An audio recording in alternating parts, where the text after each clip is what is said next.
কোনো অনুষ্ঠান বাড়িতে গেলে ছ্যাঁচড়া আমাদের সকলেরই প্রিয়। আজকে তারই রেসিপি শেয়ার করব।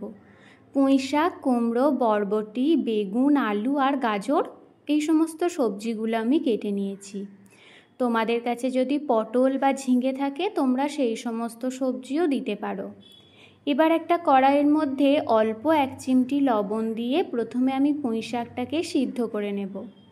ভালো করে সিদ্ধ করে পুঁই শাকটা ছেঁকে নেব। এদিকে মাছের মাথাগুলোকেও নুন হলুদ মাখিয়ে খুব ভালো করে কড়া করে আমি ভেজে তুলে রাখব। এবার ওই তেলের মধ্যেই টুকরো করে কেটে রাখা আলু, তার সাথে দিয়ে দেব গাজর, বিনস আর দিয়েছি কুমড়ো। এই সমস্ত সবজিগুলোকে অল্প একটু লবণ দিয়ে 5-6 মিনিটের জন্য ভালো করে ভেজে নেব, যাতে 70 থেকে 80% সিদ্ধ হয়ে যায়। 5-6 মিনিট ভাজার পর বেগুনটা দিয়েছি, কারণ বেগুন তো নরম হয়, খুব তাড়াতাড়ি সিদ্ধ হয়ে যায়।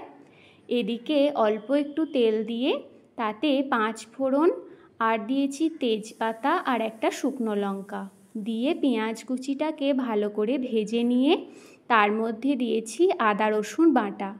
আদা রসুনের কাঁচা গন্ধ চলে গেলে টমেটোটা দিয়ে অল্প একটু লবণ দিয়ে টমেটোটাও যখন গলে যাবে তখন সেই ভেজে রাখা সবজিগুলোকে দিয়ে দিয়েছি। ওর মধ্যে একটু হলুদ গুঁড়ো আর একটু কাশ্মীরি লঙ্কা গুঁড়োও দিয়েছি।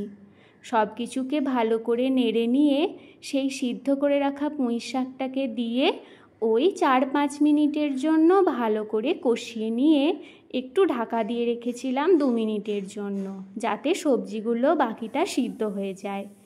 এবার মাছের মাথাটাকে খুন্তির সাহায্যে ভালো করে ভেঙে ওর মধ্যে মিশিয়ে দিয়েছি। অল্প একটু মিষ্টিও দিয়েছি ব্যালেন্সের জন্য, আর দিয়েছি গরম মশলা গুঁড়ো। রেডি আমাদের ছ্যাঁচড়া।